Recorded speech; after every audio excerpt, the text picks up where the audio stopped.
Hi friends, कैसे हैं आप सब लोग। आज बहुत दिनों के बाद आप लोगों से बात करने का दिल किया। कुछ लंबी सी बात थी, सोचा आप लोगों से शेयर करूं। अच्छा, एक बात बताओ, आप लोग रास्ते में जा रहे हैं, ठीक है, चाहे फुट पे हैं या अपनी व्हीकल में हैं, और आपके सामने कोई एक दुर्घटना हो जाती है, कोई एक्सीडेंट बिल्कुल आपके सामने, जहां उनको किसी की मदद की ज़रूरत है, तो आप क्या करते हैं? क्या आप उसको देख के आगे निकल जाते हैं कि मेरा कंसर्न नहीं है, छोड़ो, कोई दूसरा देख लेगा, बहुत से लोग पीछे आ रहे हैं? या आप रुककर उनकी हेल्प करते हैं, जिसके पीछे लोगों के बहुत सारे दिमाग में हम लोगों के नोशंस होते हैं, प्री सेट नोशंस, कि अगर हम ऐसा करेंगे तो क्या हो सकता है? या आप रुकते ज़रूर हैं और उस भीड़ का एक हिस्सा बन जाते हैं जो करते कुछ नहीं है, लेकिन सिर्फ वहाँ पे मजमा लगा के खड़ी हो जाती है। चलो एक किस्सा सुनाती हूँ आपको, मेरा रियल लाइफ किस्सा है, और आज का नहीं दोस्तों, आज से ऑलमोस्ट 30 साल पुरानी मैं आपको बात बता रही हूँ। पहले तो दोस्तों, ये जो मैं बताने जा रही हूँ ना, इसमें मैं कोई सुपर हीरो बनने की कोशिश नहीं कर रही, मेरा कोई ऐसा इंटेंशन नहीं है।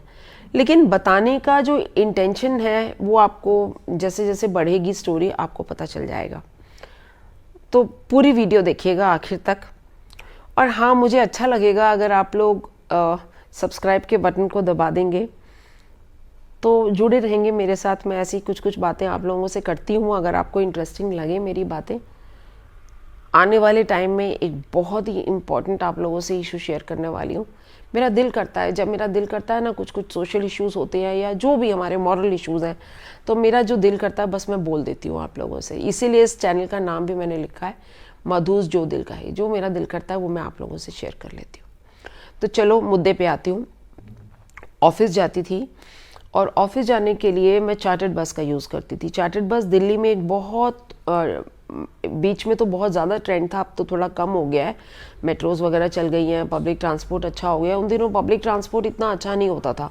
बसेस की हालत ये होती थी कि आप चढ़े तो धक्के खाते हुए जा रहे हो। तो कुछ लोग मिलकर एक बस प्राइवेट ट्रांसपोर्टर से हायर करते थे, और एक रेगुलर टाइम पर, ऑफिस टाइम पे, मॉर्निंग में इतने बजे, इवनिंग में इतने बजे, वो आपको ड्रॉ पर पिक करती थी। तो जो भी उसकी कॉस्ट होती थी बस को, जो ट्रांसपोर्टर को देना होता था, जो भी मेंबर्स होते थे, जो लोग उस बस में जाया करते थे, वो सब मिलके उसको शेयर करते थे। तो हुआ यूँ दोस्तों कि एक बार मैं उस बस में ट्रैवल कर रही थी, और हम लोग सब मिलजुल के, क्योंकि उन बस को चलाते थे खुद, ऑर्गेनाइज़र कह सकते हैं आप उसको, तो एक मॉरल रिस्पॉन्सिबिलिटी होती थी कि हाँ, सब लोग ठीक से चढ़ जाएं, सब ठीक से उतरें, और जिनके भी जो ड्यूज़ हैं वो सब कलेक्ट हो जाएं और प्रॉपरली ट्रांसपोर्टर को पे हो जाएं, सॉर्ट ऑफ। तो ऐसे 3-4 हम लोग थे जो कि थोड़ा सा ऑर्गेनाइज करते थे एक्टिविटीज़। तो उस दिन क्या हुआ, जो रेगुलर हमारा ट्रांसपोर्टर था वो अपनी बस नहीं भेज पाया, और उसने किसी और तीसरे ट्रांसपोर्टर से बस को अरेंज करके एक नए ड्राइवर को भेज दिया। अब ना उसको रूट पता, ना उसको स्टॉप्स पता, तो हम लोग आगे बैठे उसको गाइड कर रहे थे। नाउ देखिए, ड्राइवर्स हैं, उनके भी मूड्स होते हैं कई बार, हालांकि होने नहीं चाहिए। वो ड्राइवर जब से लेके बस चालू हुई थी तब से लेके वो बहुत अजीब ढंग से चला रहा था बस को। तो हम उसको बोल भी रहे थे कि थोड़ा आराम से चलाओ। रैश नहीं था, लेकिन सॉर्ट ऑफ एक कंफर्टेबल लेवल जो थी ना, उस दिन बहुत हम लोगों की लो थी उसके साथ। मुश्किल से 1-2 किलोमीटर चले होंगे, तो क्या हुआ, एक फ्लाईओवर था। फ्लाईओवर से जैसे नीचे उतर रही थी बस, तो लेफ्ट साइड में एक स्कूटरिस्ट जा रहा था। स्कूटरिस्ट ने क्या किया, उसने कोई गलत साइड से ओवरटेक करने की कोशिश की, लेफ्ट साइड से बस को ओवरटेक करने की शुरू की, जो बस थोड़ी सी स्टॉप होने की कोशिश कर रही थी, क्योंकि वहां से कुछ पैसेंजर्स को हमने उठाना था। इस दौरान में हमारी बस ने उसको, स्कूटरिस्ट को हिट कर दिया, और वो नीचे गिर गया। अब आप समझ सकते हैं कि बस, चाहे वो कम से कम स्पीड में भी होगी और अगर उसने एक स्कूटरिस्ट को हिट किया है तो इम्पैक्ट कितना ज़्यादा होगा, है ना। वो स्कूटरिस्ट नीचे गिर चुका था और हमारा ड्राइवर इंस्टेड ऑफ रोकने के, बस हमने उसको बोला कि रोक तो हम उतर के देखें क्या हुआ है, उसको ज़्यादा चोट तो नहीं लगी, लेकिन वो शायद घबरा गया और इंस्टेड ऑफ रोकने के उसने अपनी स्पीड और तेज़ कर दी और वो बस को लगा दौड़ाने। अब फ्रैंकली स्पीकिंग एकदम से ये सब कुछ इतनी जल्दी जल्दी हो रहा था कि कुछ समझ ही नहीं आ रहा था कि हम करें क्या। मैंने उस ड्राइवर को बहुत देर तक इंसिस्ट किया कि भैया गाड़ी रोको, उनको कुछ हुआ है, उनको देखने तो दो कि क्या हुआ है स्कूटरिस्ट को, कि आप तो दौड़ा रहे हो एकदम। कहता नहीं मैडम मैं नहीं रोकूंगा बस को। अल्टीमेटली 1 किलोमीटर तक उसने आगे बस चला दी और हमें बहुत गुस्सा आया। जब मैंने बहुत गुस्से में उसको डांट के बोला तो उसने गाड़ी को रोका 1 किलोमीटर आगे जाके और मैं उतरी नीचे और साथ में 2-3 लोगों को मैंने और लिया। मैंने कहा कोई और वॉलंटियर करना चाहता है, आना चाहता है साथ में, तो मेरे साथ 2 लड़के और उतर गए। हम 3 जने मिलके नीचे उतरे और हमने उल्टा जाना था। अब 1 किलोमीटर आगे आ चुके, अब पैदल अगर उल्टा जाएंगे तो कैसे जाएंगे। तो एक बाइकर आ रहा था, उस बाइकर को मैंने हाथ दिया, मैंने कहा भैया प्लीज़ मेरे को अपने इसके पीछे बिठा के, आप वहीं से आ रहे हो, पीछे एक एक्सीडेंट हुआ है ना, मुझे ज़रा उस साइड तक पहुँचाओ। तो उसने मुझे अपनी बाइक पे पीछे बिठाया और यस रॉन्ग साइड से हम लोग कॉर्नर से होके वो 1 किलोमीटर तक वहाँ तक पहुँचे जहाँ पे वो एक्सीडेंट हो रखा था। एज़ यूजुअल पूरा घिराव हो रखा था, बहुत सारे लोग आसपास और एक बूढ़े इंसान थे सफ़ेद बालों वाले और वो सर पकड़ के बैठे थे और उनके सर से खून बहे जा रहा था। Oh my God, the site was pathetic. मतलब देख के इतना घबराहट हुई। जो मेरे साथ में 2 लड़के और थे उन्होंने भी इसी तरीके से, जैसे मैं बाइक पे किसी के साथ आई तो उन्होंने भी कैसे मैनेज किया मुझे नहीं पता, लेकिन वो लोग भी मेरे पीछे पीछे वहाँ तक पहुँच गए। और उसके बाद अब मैंने भीड़ छटाई और साइड में होके मैं वहाँ पे गई। मैंने देखा उनको सर पकड़ के बैठे थे और खून बह रहा था। फटाफट से उनके सर पे जो भी हैंकी कपड़ा जो मिला उससे उस चीज़ को प्रेस किया थोड़ा सा कि खून निकलना बंद हो। और उनको मैंने कहा जल्दी से ऑटो करो। ऑटो आ रहा था, हमने ऑटो में उनको बिठाया। वो जो 2 लड़के मेरे साथ थे उनमें से एक लड़के ने बोला मैं बाद में पीछे आता हूँ, आप लोग इनको लेके चलो। तो एक लड़का और मैं ऑटो में उनके साथ में बैठे, उनको बीच में बिठाया। चलने की हालत में वो थे तो उनको बिठाया और हम उनको पास एक प्राइवेट हॉस्पिटल था, अच्छा हॉस्पिटल, वहाँ तक हम उनको ले गए। इट इज़ अबाउट वहाँ से 5-6 किलोमीटर की दूरी पे था, तो वहाँ हम उनको लेके गए। अच्छा, इस दौरान में जब मैं उनको उठा के हम लोग और ऑटो में सहारा दे के बिठा रहे थे, पीछे से कानों में ना मिश्री घुल रही थी। एक सज्जन कंटिन्यूसली मेरे कान में, अरे मैडम किस पंगे में पड़ रहे हो, ये प्रॉब्लम हो जाएगी, पुलिस का केस है मैडम, आप किस प्रॉब्लम में फंस जाओगे, ऐसा मत करो, ये मत करो, वो मत करो। आई डोंट नो, 1 मिनट तो लगा कि यार उस आदमी से भिड़ ही जाऊं, ज़रा 2 चांपड़ लगाऊं खींच के कि भैया तू चुप रह, तूने तो कुछ नहीं करना ना, तू कुछ नहीं कर रहा, जा तू ऐश मार और मुझे करने दे जो मुझे करना है। But somehow I control my emotions there और मैंने कुछ नहीं सुना, बस उनको ऑटो में डाल के और हम लोग ले गए। वो ज़माना होता था जब टैक्सीज़ या ओलाज ऐसे नहीं खड़ी होती थी। टैक्सी बुलानी है तो टैक्सी तो जी प्रॉपर टैक्सी स्टैंड से आएगी, it will take time. Autos होते थे जो आपको सड़क पे ऐसे चलते चलते नज़र आते थे, तो we had no option but to take him in auto. हमने ऑटो में किया। ओके, अब जैसे ही हम वहाँ पर पहुँचे, मोबाइल का ज़माना नहीं था वो, उस टाइम पे कोई मोबाइल नहीं होते थे जी। हाँ, लैंडलाइन पे कॉल करना है, वहीं से बुलाना है। अगर आप वो भी पहले आप बंदे के आप डायरी निकालोगे या कुछ निकालोगे, उसमें कोई फ़ोन नंबर लिखे होंगे तो ही आप किसी को कॉल कर सकते हो। अब क्या हुआ, बाय द टाइम हमने जैसे ही हॉस्पिटल में एंट्री करी, हम उनको लेके गए। हमने क्लियर उनको बताया, हमने कहा जी देखो एक्सीडेंट केस है, बस ने इनको ठोका है, ठीक है, और अभी हम इनको अपने साथ में लेके आए हैं। To my surprise hospital authorities ने एक बार भी हमसे नहीं पूछा कि पुलिस को बुलाना है जी, ये पुलिस केस है, तब तक हम हाथ नहीं लगाएंगे। हम ऐसा एक्सपेक्ट कर रहे थे कि शायद, क्योंकि सुनी हुई बातें थी ना, सब तरफ से यही सुना हुआ था जी, ऐसे केसेस में तो वो लोग हाथ भी नहीं लगाते, पहले पुलिस को बुलाते हैं। किसी ने हमसे नहीं कहा कि पुलिस को बुलाओ। एकदम उनको फर्स्ट एड के लिए वो लेके चले गए और हमसे बोला गया कि आप इतने पैसे काउंटर पे जमा करा दो। तो हम भाई सब लोग अब ऑफिस के लिए निकले थे, तो सबने पूल किए जितना जितना पैसे पर्स में सबके अपने हिसाब से थे, तो हम लोग काउंटर पे पैसे जमा कराने के लिए गए। अच्छा, इन द मीनवाइल बस इतना ही टाइम लगा होगा कि हम काउंटर पे पैसे जमा कराने गए, उतनी ही देर में एक सज्जन वहाँ पर आ गए और उन्होंने बोला कि जी मैं इनका पड़ोसी हूँ और मैंने इनके घर में खबर कर दी है और आप बहुत ही ब्रेव हैं, ये हैं वो हैं, थैंक यू सो मच, तो बस अब हम इनका केयर कर लेंगे, हम कर लेते हैं। तो हमने कहा ठीक है। अब हमने उनको हॉस्पिटल में दाखिल कराया, हॉस्पिटल अथॉरिटी से पूछा कि उनका हाल कैसा है, ज़्यादा सीरियस तो नहीं है। तो हमें सिर्फ इतना बोला गया कि नहीं आप उनको टाइमली ले आए हैं, अगर खून ज़्यादा बह जाता तो बड़ा मुश्किल हो जाता, लेकिन आप टाइमली ले आए हैं, हम उनको एडमिट कर रहे हैं, तो आप जाइए। हम लोग वहाँ से उनको दाखिल करा के अपने अपने ऑफिसेस को वहाँ से चले गए। उनके कॉन्टैक्ट नंबर्स वगैरह सब हमने अपने पास ले लिए। इसके बाद अब जो नेक्स्ट बारी थी वो थी मेरे ट्रांसपोर्टर से वाट लगाने की उसकी। मैंने आके जो अपने हमारे ऑर्गेनाइजर्स थे सब लोगों ने, हम लोगों ने आपस में डिस्कस किया। हमने ट्रांसपोर्टर को बताया कि इस तरह से तुम्हारे ड्राइवर ने उसको ठोका है। ऑल्दो गलती हम मानते हैं कि जो स्कूटरिस्ट थे उनकी थी, वो गलत साइड से ओवरटेक करने की कोशिश कर रहे थे, लेकिन फिर भी एक रिस्पॉन्सिबिलिटी बनती थी, कम से कम वो रुकता तो सही वहाँ पे, देखता तो सही। और बड़ी व्हीकल की जिम्मेदारी ज़्यादा होती है, एज हमेशा की बात है। ट्रांसपोर्टर ने हमें एश्योर किया कि मैडम इनका जितना भी हॉस्पिटल का बिल आएगा ना वो मैं सारा उनको रिफ़ंड करूँगा और ये मेरा प्रॉमिस है, ठीक है, ओके। हम लोग शाम को वापसी पे ऑफिस से निकले, उसके बाद हम हॉस्पिटल में फिर से गए, उनका हालचाल पूछा।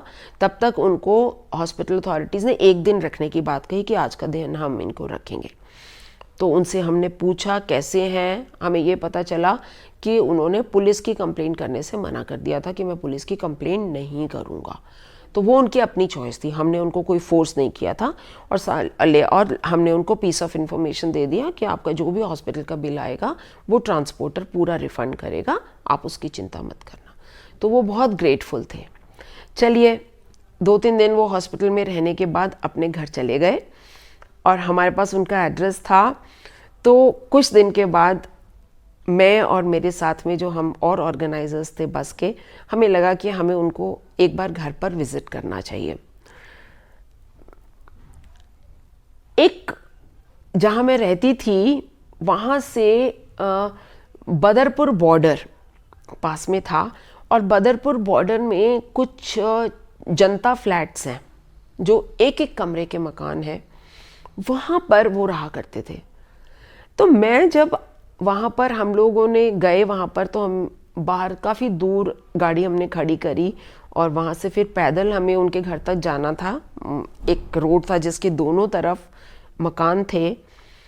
आप मानेंगे नहीं, जब मैं वहाँ से निकल के जा रही थी तो ऐसा लग रहा था कि पूरा पड़ोस जो था ना वहाँ पे बाहर निकल के आ गया था और वो हमको ऐसे देख रहे थे जैसे कि कोई पता नहीं कोई सेलिब्रिटीज़ आ रहे हो। तो मुझे अचरज हो रहा था कि ये क्या हो रहा है, ये लोग ऐसे क्यों देख रहे हैं मेरे को। हम उनके घर तक पहुंचे और दोस्तों कहानी यहाँ पर असली कहानी शुरू होती है। अभी तक की जो कहानी है ना वो तो कुछ भी नहीं है, मैं जो अब बताने जा रही हूँ ना वो असली कहानी है। दोस्तों उनके घर में हम गए हैं, वो दोनों हाथ जोड़ के आंखों में आंसू लिए, वो इतने ग्रेटफुल थे। उन्होंने मुझको बोला, 60 से ऊपर की उम्र के वो थे और मैं हार्डली उस टाइम पे मेरे ख्याल से 27-28 की थी उस टाइम पे। तो उन्होंने मेरे को दोनों हाथ जोड़ के कि बेटा तुम्हारा बहुत धन्यवाद, तुमने आज सिर्फ मुझे नहीं बचाया, तुमने मेरे पूरे परिवार को बचाया है। और पता है उनके परिवार में कौन थे? उनकी वाइफ जो कि मेंटली डिसेबल्ड थी और बेड पर थी, और उनकी एक 90 साल की सासू माँ, वो भी बेड पर थी, बीमार रहती थी। और दोनों औरतों के लिए कमाई का सिर्फ एक ही ज़रिया था, ये अंकल जी जो 60 साल प्लस थे और वो अपने स्कूटर पे जो भी उनका जॉब था उस पे जाते थे और वो उन जनता फ्लैट्स में रहते थे, बस वही उनकी कमाई थी। और उन्होंने मुझको बोला, आप मानेंगे नहीं, मैं आज भी आपको जब बता रही हूँ ना तो मेरे रोंगटे खड़े हो जाते हैं सोच के कि अगर उस दिन उनको कुछ हो जाता तो उनके परिवार की वो 2 औरतें बिल्कुल लावारिस हो जाती। आप सोचिए उनको कौन देखता, कोई भी नहीं। हम लोग वहां पर जब बैठे थे दोस्तों, इससे बड़ी बात बता रही हूँ, जितनी बात बताई है वो अभी काफ़ी नहीं है, इससे बड़ी बात बता रही हूँ। जब हम वहाँ बैठे थे ना तो आस पड़ोस के लोग आ गए काफ़ी सारे देखने के लिए कि कौन हीरोइन थी जिसने उनको बचाया और ये किया, अरे बहुत बड़ा एक्ट किया। एक सज्जन आके हमारे साथ में बैठ गए। ये सज्जन इनके कोई पड़ोसी थे जो शायद बहुत ही जिगरी यार थे इनके, बहुत जैसे कहते हैं ना गुड नेबर्स सॉर्ट ऑफ। और ये मुझे फिर बाद में ध्यान आया कि यही थे जो हॉस्पिटल में आ भी गए थे कि हाँ हाँ हम इनके जान पहचान के हैं और हम केयर कर लेंगे, हम अब हॉस्पिटल में देख लेंगे वगैरह वगैरह, राइट। उन सज्जन ने रिवील किया कि अरे हमने आपको देखा, आपने कैसे उठाया इनको और उठा के ऑटो में लेके चले गए, भाई मैं तो आपकी दाद देता हूं। हाँ, मैं एकदम शॉक हो गई। मैंने कहा आप एक्सीडेंट के सीन पर थे? वो एकदम सकपका गए क्योंकि शायद वो चीज़ बताना नहीं चाहते थे कि वो एक्सीडेंट सीन पर मूक दर्शक बनकर उस पूरे सीन को देख रहे थे और अपने पड़ोसी को खून में लबालब छोड़ दिया था उन्होंने किसी और के लिए कि कोई दूसरा आएगा और उठाकर इनको हॉस्पिटल ले जाएगा। क्यों? जब मैंने उनको कन्फ्रंट किया, मैंने कहा आप वहां पर थे, तो वो एकदम सकपका गए। और जब हम उनके घर से बाहर आए ना, मेरे कान में आके उन्होंने ये बात बोली अलग से, कहते देखो आपने तो जो किया ना वो बहुत हिम्मत करके किया, लेकिन सच्चाई यही है ना कि पुलिस के डर से ना कोई भी ये काम करता नहीं है, क्योंकि सबको ये लगता है कि पुलिस का झमेला होगा, हम फालतू में फंस जाएंगे। आप सोच के देखिए, किसी एक इंसान की जान जो है वो आपके थोड़े से पुलिस के झमेले से ज़्यादा बड़ी है। पुलिस क्या है भाई? पुलिस कोई एक, अगर आपने कुछ नहीं किया, आपने थोड़ी कुछ किया, आप तो कुछ मदद करने जा रहे हो ना, और अच्छी नीयत से जा रहे हो, आपने थोड़ी कोई मारा है उनको। क्या होगा एट द मोस्ट? क्या होगा? कोर्ट में केस होगा या पुलिस की इंक्वायरी होगी, FIR होगी, आपके पास आएंगे, आपसे कुछ स्टेटमेंट्स मांगेंगे, यस इतनी बॉदरेशन तो ज़रूर होगी। लेकिन क्या वो बॉदरेशन किसी एक इंसान की जान बचाने से बड़ी है? सोचिए, बात फिर वही आती है, घूम फिर के हम लोग फिर एक ही बात कहते हैं कि अगर उसकी जगह पे आपके घर का कोई सदस्य होता तो भी क्या आप पुलिस के बारे में सोचते कि पुलिस आएगी मेरे से पूछेगी, तब आपको बॉदरेशन नहीं लगेगी? क्योंकि वो जान आपकी नहीं है, क्योंकि वो रिश्ता आपका नहीं है, जबकि आप तो उनके पड़ोसी थे, जिनका आप अभी सगे बन के उनके साथ में बैठे हो, जिनके लिए आप हॉस्पिटल भी आ गए, जिनके लिए आप पैसे भी खर्चने को तैयार हो गए, आपने बाकी सब कुछ किया, लेकिन आप पुलिस के डर से उनको उठाकर लेके नहीं जा रहे थे कि कल को वो मर जाते या कल को कुछ हो जाए तो कहीं मेरे ऊपर सारी बात ना आ जाए। लोग कितना डरते हैं दोस्तों। हमें अपने सेल्फिश इंटरेस्ट से थोड़ा सा ऊपर उठना पड़ेगा। बस मैं यही कह सकती हूँ कि ये कोई हीरोइक एक्ट नहीं था कि मैंने कोई बड़ा काम नहीं किया, ज़िंदगी में एक बार किया है, लोगों ने तो पता नहीं हज़ारों बार किया है ऐसे काम। कई लोग आपको मिल जाएंगे जो कि हर दूसरे दिन किसी न किसी की मदद करने को तैयार रहते हैं। मैंने तो सिर्फ एक बार किया, मैंने कोई ख़ास काम नहीं किया। लेकिन मैं सिर्फ आपसे इसलिए शेयर कर रही हूँ कि ऐसे सीन्स होते हैं दोस्तों। लेकिन अब एक और ट्विस्ट पे आती हूँ दोस्तों। आज की डेट में मानवता दिखाना कई बार बड़ा महंगा भी पड़ जाता है। आपने सुना होगा या नहीं सुना, मैं आपसे कुछ इंसिडेंट शेयर कर रही हूँ। पीछे बहुत जगह पे, व्हाट्सएप पे, न्यूज़पेपर्स में, न्यूज़ में ऐसे बहुत से इंसिडेंट्स आते हैं जहाँ पर एक सुनसान सड़क पर मोस्ट ऑफ द टाइम अंधेरा हो रहा है या बिल्कुल लोनली सी जगह है जहाँ आसपास कुछ भी नहीं है। आप देखेंगे कि एक औरत है, हाथ में बच्चे को पकड़ा हुआ है और हस्बैंड नीचे गिरा हुआ है और खून खून दिखेगा आपको, और आप गाड़ी में जा रहे हो, आप सडनली अपनी गाड़ी रोकते हो वहाँ पर हेल्प करने के लिए, लेकिन फिर पता चलता है कि ये सिर्फ एक तरीका था आपको रोकने का कि आपकी गाड़ी को रोका जाए, ठीक है, और बेसिकली वो फ्रॉड्स होते हैं। आपको एक बार रुकवाएंगे तो उसके बाद वो जो आदमी नीचे गिरा हुआ है वो भी उठ जाएगा, बच्चा भाड़े का होगा, औरत भी एक प्रोफेशनल होगी, और सब मिलके 4-5 गैंगस्टर्स और निकल के आ जाएंगे पेड़ों के या झाड़ियों के पीछे से, और आपकी गाड़ी और आपका लोटा, पर्स, सब कुछ लूट के ले जाएंगे। तो मुद्दा ये है कि ह्यूमैनिटी तो रखनी है, इंसान को अच्छा सोचना है दूसरे के बारे में, लेकिन थोड़ा समझदारी से।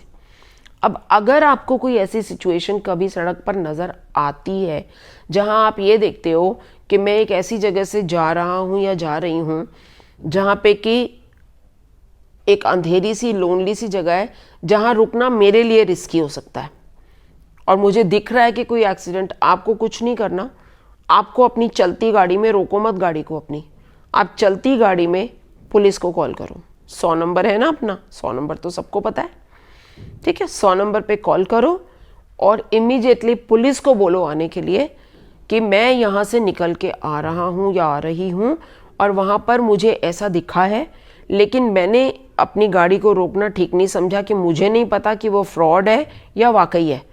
तो आपकी एक रिपोर्ट दर्ज हो गई। 100 नंबर पे कॉल करना मीन्स एक रिपोर्ट आपकी दर्ज हो गई, उसको उनको अटेंड करना ही करना है। तो अगर वो फ्रॉडस्टर्स हैं तो भी पकड़े जाएंगे, और अगर वो जेन्युइनली इन नीड है तो भी उन तक आपने मदद पहुंचा दी। इतना तो हम कर ही सकते हैं ना। तो चलो, ऐसी बातें मैं आप लोगों के साथ शेयर करती रहती हूँ दोस्तों। एक ऐसा एक्ट जो आप करते हो ना, जिंदगी भर के लिए वो आपको याद रह जाता है, और जब भी आप उस एक्ट को याद करते हो ना, तो आपकी जो अंदर एक, वो कहते हैं ना, आपके अंदर एक बहुत अच्छी सी फीलिंग आती है। मैं शायद उसको बयान नहीं कर पाऊंगी, लेकिन I always feel very good about it कि मैंने उस दिन एक जान नहीं, मैंने एक पूरे परिवार को बचाया था। Thank you so much for your time friends. फिर मिलूंगी कुछ लेकर बहुत जल्द, कुछ समय लगाऊंगी आप लोगों के साथ, एक बहुत इंपॉर्टेंट वीडियो शेयर करूंगी। तो चलो, जब वक्त आएगा, अभी मैं कुछ भी उसको रिवील नहीं करूंगी। It's a very secret episode and it's going to be an eye opener. Okay, तो चलो फिर मिलूंगी आप लोगों के साथ एक नए एपिसोड में। तब तक मेरी एलियन ट्विन को भी प्यार देते रहिए, और हमारी छोटी सी मिली जो बीच बीच में आ जाती है, हमारी प्यारी सी कैट, उसको भी प्यार देते रहिए। Bye, take care.